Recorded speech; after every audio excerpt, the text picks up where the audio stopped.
আগন্তুক পঞ্চায়ত নিৰ্বাচনৰ উপলক্ষে ঢকুৱাখানা বিধানসভা সমষ্টিটো আমি NDA সমৰ্থিত প্ৰাৰ্থী জিলা পৰিষদ আৰু আঞ্চলিক পঞ্চায়তৰ সদস্যসকলৰ মনোনয়ন দাখিল কাৰ্যসূচী ইতিমধ্যে আমাৰ সমাপন কৰিলোঁ আৰু ইয়াত আমি তিনিটা দল ভাৰতীয় জনতা পাৰ্টি, অসম গণ পৰিষদ, সন্মিলিত গণশক্তি আমি তিনিওটি দলে NDAৰ অংশীদাৰ হিচাপে সকলোৱে সন্মিলিতভাৱে এইবাৰ ঢকুৱাখানা বিধানসভা সমষ্টিত আমি এই নিৰ্বাচনত প্ৰতিদ্বন্দ্বিতা কৰাৰ কাৰণে আমি আগবাঢ়িছোঁ। ভাৰতীয় জনতা পাৰ্টি আমাৰ 4গৰাকী জিলা পৰিষদৰ প্ৰাৰ্থী, তাৰে ভিতৰত আমি সন্মিলিত গণশক্তি দলক আমাৰ মিত্ৰ দলক এটা আসন আমি এৰি দিছোঁ যদিও ভাৰতীয় জনতা পাৰ্টিৰ পদুম ফুলৰ চিহ্নত তেখেতলোকে প্ৰতিদ্বন্দ্বিতা কৰিব। ঠিক তেনেদৰে আমি আঞ্চলিক পঞ্চায়তৰ আমাৰ 22খনৰ ভিতৰত 4টা আঞ্চলিক পঞ্চায়ত আমি সন্মিলিত গণশক্তি দল আৰু আমাৰ অসম গণ পৰিষদ দলক 3টা আমি আঞ্চলিক পঞ্চায়তৰ চিট সমষ্টি তেখেতলোকৰ বাবে আমি এৰি দিছোঁ। আমাৰ সন্মিলিত গণশক্তি দলৰ যিসকল প্ৰক্ষিপ্ত প্ৰাৰ্থী থাকিব তেখেতলোকে ভাৰতীয় জনতা পাৰ্টিৰ প্ৰতীক চিহ্ন পদুম ফুলৰ চিহ্নত ভোট দিব আৰু বাকী আমাৰ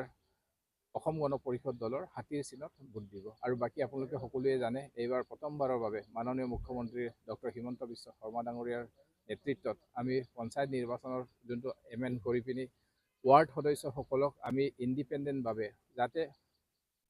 গাঁও পঞ্চায়ত ব্যৱস্থাটোত মানে যিসকল ইচ্ছুক ব্যক্তিয়ে বা গাঁওখনত থকা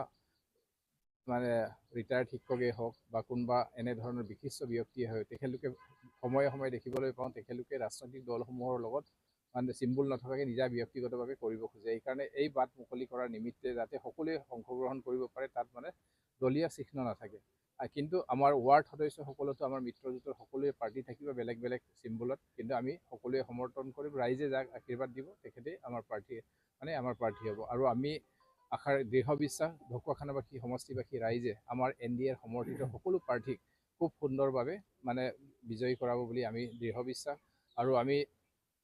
এই আগন্তুক পঞ্চায়ত নিৰ্বাচনৰ জয়ী হোৱাৰ লগতে যাতে ভাৰতবৰ্ষৰ মাননীয় প্ৰধানমন্ত্ৰী নৰেন্দ্ৰ মোদী ডাঙৰীয়া আৰু অসমৰ মাননীয় মুখ্যমন্ত্ৰী ডাঙৰীয়াৰ সবল নেতৃত্বত যি উন্নয়নকামী যিখিনি আঁচনি ৰূপায়ণ কৰাৰ ক্ষেত্ৰত বা গাঁও অঞ্চলত যিখিনি মানে ক্ষমতা বিকেন্দ্ৰীকৰণৰ ব্যৱস্থাটো আমি অধিক শক্তিশালী কৰাৰ লগতে আমি গাঁও অঞ্চলৰ ৰাইজৰ যিখিনি মৌলিক অধিকাৰ এইখিনি আমি